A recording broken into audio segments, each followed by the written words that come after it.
Kolkata TV ডিজিটালে Bhaswati রয়েছে আপনাদের সঙ্গে। গতকালই আমরা দেখলাম কামারহাটি পুরসভার পুরপ্রধান গোপাল সাহা তিনি পুরপ্রধানের পদ থেকে ইস্তফা দেন এবং তারপর কিন্তু যেটা দেখা যাচ্ছে যে মদন মিত্র তৃণমূল বিধায়ক তিনি স্পষ্টত জানিয়ে দিয়েছেন যে যে সমস্ত কাউন্সিলররা রয়েছেন তৃণমূলের পুরসভায় তারা যেন অবিলম্বে ইস্তফা দেন। তবে পরবর্তী যে পুরসভা নির্বাচন রয়েছে 3 মাসের মধ্যে, সেই নির্বাচনে অবশ্যই তৃণমূল কংগ্রেস মানুষের রায়ে জয়ী হয়ে ফিরবে, এমনটাই কিন্তু মদন মিত্র তিনি বলছেন। তবে সেই জায়গা থেকে গতকাল যে পরিস্থিতি আমরা দেখলাম, কার্যত গোপাল সাহাকে লক্ষ্য করে নানান সেখানে তীব্র প্রতিবাদ জানানো হয় এবং বিভিন্ন সময় দেখলাম যে আমরা বিক্ষোভ প্রতিবাদের ছবি কামারহাটি পুরসভার সামনে, তার ছবিতে কার্যত জুতোর মালা পরিয়ে বিক্ষোভ দেখায় বিজেপি।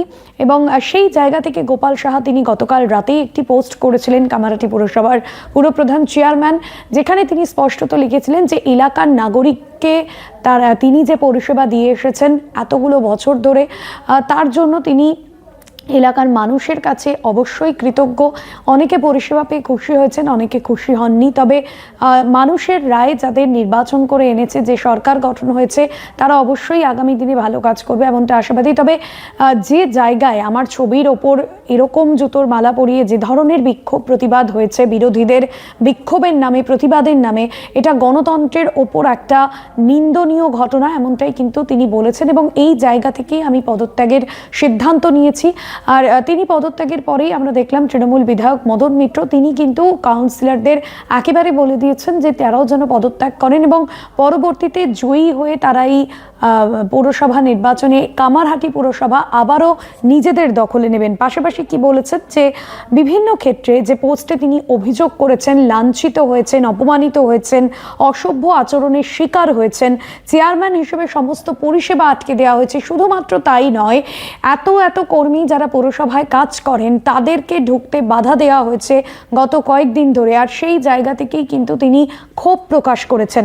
আর এখানেই শুধু থেমে থাকেননি, শাসক দল বিজেপিকে নিশানাও করেছেন মদন মিত্র, যেখানে তিনি বলেছেন দেশের বিভিন্ন প্রান্তে বিরোধী দলের যারা জনপ্রতিনিধি রয়েছেন তাদের অপমানিত করা হচ্ছে, হেনস্থা করা হচ্ছে এবং এই পরিস্থিতির একমাত্র কিন্তু জবাব দিতে পারে সম্মিলিত পদত্যাগ।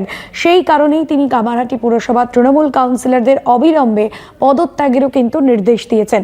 পাশাপাশি মদন মিত্র তিনি জানিয়েছেন যে আগামী পুরভোটে তারা আবার জয়যুক্ত হয়ে সাধারণ মানুষের কাছে আসবেন এবং ততদিন অপেক্ষা করবেন। তবে এই প্রতিবাদটা পদত্যাগের মধ্যে দিয়েই হোক। তবে এবার তৃণমূলের যা বাকি কাউন্সিলররা রয়েছেন তারা কি করে, তারা পরবর্তীতে কি সিদ্ধান্ত নেয়, এই পুরসভা থেকে কি তারাও পদত্যাগের পথে হাঁটবেন, সেটা তো অবশ্যই সময় বলবে। তবে আজকের বিষয় এখানেই শেষ করব। অন্যান্য আপডেটের জন্য দেখতে থাকুন কলকাতা টিভি ডিজিটাল।